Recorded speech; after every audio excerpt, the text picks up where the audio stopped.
এটা নখ সুন্দর করার একদম ইউনিক একটা পদ্ধতি, যেখানে শুধু পা একটা সাঁচে ঢুকিয়ে তার উপর পেন্ট লাগালেই মুহূর্তের মধ্যে সব নখ চকচক করতে থাকে।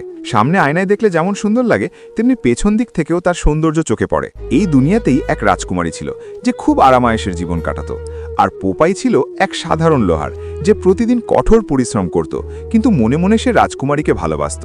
বিশেষ করে যখন রাজকুমারী নখরা দেখাতো, তখন পোপাই আরও বেশি পাগল হয়ে যেত। কিন্তু প্রাসাদে থাকা এক চালাক জাদুকর রাজকুমারী সৌন্দর্য নয়, বরং সিংহাসনটাই চাইত। সে এক পুরনো বই থেকে জানতে পারে যে জাদুর চিরাগ পেলে সে নিজের ইচ্ছা পূরণ করতে পারবে। এর জন্য তার দরকার ছিল এক সরল সোজা মানুষ, আর নির্দোষ পোপাই হয়ে গেল তার শিকার। জাদুকর তাকে মিথ্যে গল্প শুনিয়ে রাজি করিয়ে নেয়, আর পোপাই না ভেবেই গুহার ভেতরে ঢুকে যায়।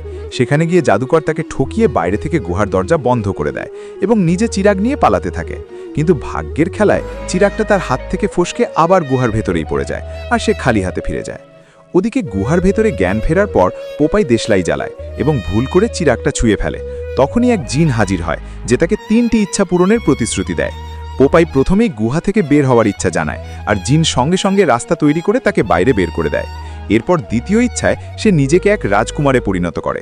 মুহূর্তে সে দারুণ পোশাকে এক শক্তিশালী ব্যক্তিতে রূপ নেয়। এখন তার হাতে জাদুর চিরাগ, আর সে পুরোপুরি নিশ্চিত এবার সে সহজেই রাজকুমারীর মন জয় করতে পারবে।